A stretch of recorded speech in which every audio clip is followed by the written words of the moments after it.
কমিশনগুলো তাদের সংস্কার প্রস্তাব চূড়ান্ত করার পর নির্বাচনী রোডম্যাপ দেওয়া যাবে। তার আগে রোডম্যাপ ঘোষণা করা সম্ভব নয় বলে জানিয়েছেন পররাষ্ট্র উপদেষ্টা তৌহিদ হোসেন।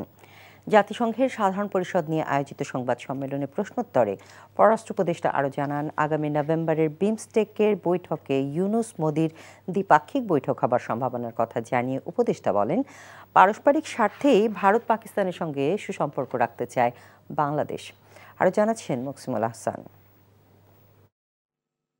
জাতিসংঘের ৭৯তম সাধারণ পরিষদের অধিবেশনে অংশ নিতে গত ২৩ থেকে ২৭ সেপ্টেম্বর প্রধান উপদেষ্টার নিউ ইয়র্ক সফরে ২২টি সভা এবং ২৫টি দ্বিপাক্ষিক বৈঠকের বিস্তারিত তুলে ধরেন পররাষ্ট্র উপদেষ্টা।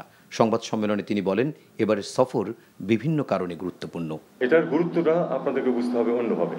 সেটা হলো যে গত ৩০ বছরে কিন্তু কোনো মার্কিন প্রেসিডেন্টের সাথে বাইলেটারাল ভিজিট হয়নি। দাঁড়িয়ে ছবি তোলা হয়েছে অনেক, সেটা তো প্রতি বছরই সুযোগ থাকে ওই একটা রিসেপশন দেওয়া। তৌহিদ হোসেন বলেন, বাংলাদেশ পুনর্গঠনের পরিকল্পনা বিশ্বের সামনে তুলে ধরা হয়েছে। পাশাপাশি রোহিঙ্গা প্রত্যাবাসন এবং মানবাধিকার প্রতিষ্ঠা সহ বাংলাদেশ পুনর্গঠনে ডক্টর মোহাম্মদ ইউনূসের সমর্থন এবং সহযোগিতার আশ্বাস দিয়েছেন বিশ্ব নেতারা।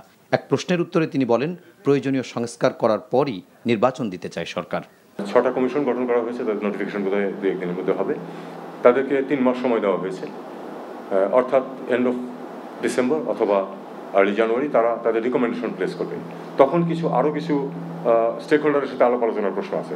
তখন সত্যিকার হতে তখনই কিন্তু রোডম্যাপটা ঠিক করা যাবে। তখন তার আগে কিন্তু আপনি রোডম্যাপ ঠিক করতে পারছেন। আমি আজকে যদি বলি যে ৩ মাস অথবা ৩ বছর, it doesn't make any sense. ওইটা তখন দেখতে হবে। পররাষ্ট্র উপদেষ্টা জানান, মালয়েশিয়ার প্রধানমন্ত্রীর নেতৃত্বে ৫৮ সদস্যের প্রতিনিধি দলের সংক্ষিপ্ত সফরে আগামী ৪ অক্টোবর বাংলাদেশ আসছে। আগামী নভেম্বরে বিমস্টেক সম্মেলনে ইউনূস মোদির দ্বিপাক্ষিক বৈঠক হওয়ার সম্ভাবনার কথা জানিয়ে উপদেষ্টা বলেন, দেশের স্বার্থেই ভারত পাকিস্তানের সঙ্গে সুসম্পর্ক রাখতে চায় বাংলাদেশ। তবে ৭১-এর ইস্যুতে বাংলাদেশের কাছে পাকিস্তান ক্ষমা চাইলে সম্পর্ক আরও এগিয়ে নেওয়া সহজ হবে।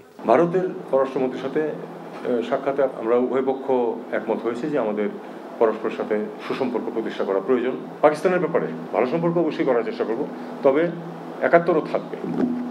That is the right way to just put it behind. এরপরেও আমাদের মনে থাকবে, কিন্তু এটাকে এই সম্পর্কের ক্ষেত্রে কোনো ধরনের কোনো প্রতিবন্ধকতা যাতে না হয়, সেটার জন্য এটা হলো সবচেয়ে ভালো পদ্ধতি।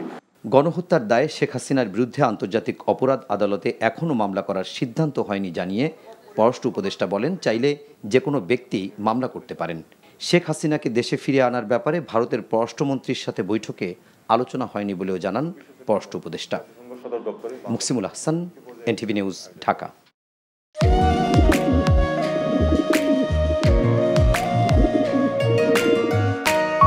আমি রাশেদ।